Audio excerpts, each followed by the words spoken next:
იტალია და იაპონია შეთანხმდნენ, რომ ეკონომიკური და ენერგეტიკული უსაფრთხოების გაძლიერებისთვის თანამშრომლობას გააღრმავებენ. შეთანხმება მოიცავს ქვეყნებს შორის კრიტიკული მინერალების მიწოდების ჯაჭვების უზრუნველყოფასა და გათხევადებული ბუნებრივი აირის მიწოდებას საგანგებო სიტუაციებისას. იტალიის პრემიერ-მინისტრის ჯორჯია მელონის ტოკიოში ვიზიტისას ორმა ქვეყანამ დიპლომატიური ურთიერთობები სპეციალურ სტრატეგიულ პარტნიორობამდე აიყვანა.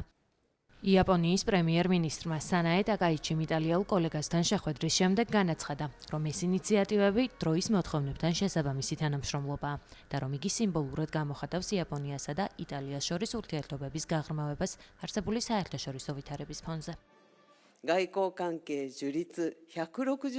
ამ მნიშვნელოვან წელს, რომელიც ჩვენ შორის დიპლომატიური ურთიერთობების დამყარების 160-ე იუბილეს ემთხვევა, გადავწყვიტეთ ჯორჯიას ეს ვიზიტი იაპონიაში გამოვიყენოთ შესაძლებლობად, რათა კიდევ უფრო მაღალი მიზნებისკენ წავიდეთ და ჩვენს ორ ქვეყანას შორის ურთიერთობები სპეციალურ სტრატეგიულ პარტნიორობამდე ავიყვანოთ.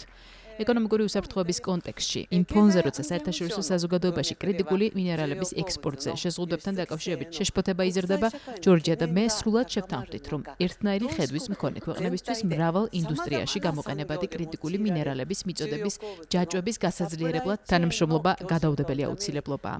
ასევე ჩვენს ქვეყნებს შორის ინფრასტრუქტურისა და ენერგეტიკის სფეროებში თანამშრომლობა სტაბილურად ვითარდება და ამას მივესალმებით. ეს კონკრეტული ინიციატივები დროულ თანამშრომლობას ასახავს და სიმბოლურად გამოხატავს იაპონიასა და იტალიას შორის ურთიერთობების გაღრმავებას არსებული საერთაშორისო ვითარების ფონზე. იტალიის პრემიერმა კოლეგასთან ერთად გამართულ პრესკონფერენციაზე ხაზგასმით აღნიშნა, რომ ის, ისევე როგორც იაპონიის პრემიერ-მინისტრი, პირველი ქალია, რომელიც საკუთარ ქვეყანას სათავეში ჩაუდგა. მანვე თქვა, რომ ეს ორი ქვეყნის პირველ პირებს ძალიან დიდ პასუხისმგებლობას ანიჭებს. Chiaramente questa è anche un'occasione per fare il punto sulle ცხადია, ეს არის შესაძლებლობა იმისათვისაც, რომ გლობალურ დონეზე მიმდინარე მრავალ კრიზისზე და გლობალურ დღის წესრიგში არსებულ საკითხზე ვიმსჯელოთ. დავადასტუროთ ჩვენი ერთგულება უკრაინაში სამართლიანი და ხანგრძლივი მშვიდობის მიღწევის, ახლო აღმოსავლეთში სამშვიდობო პროცესების გამტკიცებისა და ინდო-წყნარი ოკეანის რეგიონში უსაფრთხოებისა და სტაბილურობის უზრუნველყოფისადმი. ამასთან იტალიასა და იაპონიას საერთო ხედვა აქვთ აფრიკის მიმართაც. სანაესა და მე ის ფაქტიც გვაერთიანებს, რომ პირველი ქალები ვართ ჩვენი ქვეყნების სათავეში.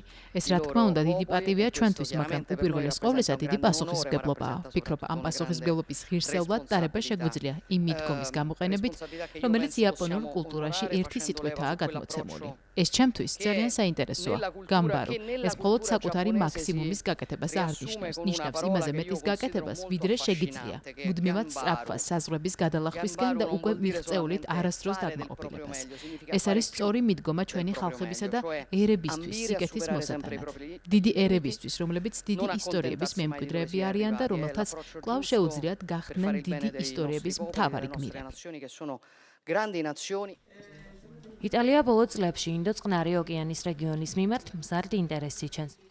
2022 წელს იაპონია, დიდი ბრიტანეთი და იტალია გლობალური საბრძოლო საჰაერო პროგრამის ფარგლებში ახალი თავების ავიაგამონადგურებლის შექმნაზე შეთანხმდნენ. იაპონიაში 3 დღიანი ვიზიტის შემდეგ ჯორჯია მელონი სამხრეთ კორეაში ვიზიტს გეგმავს.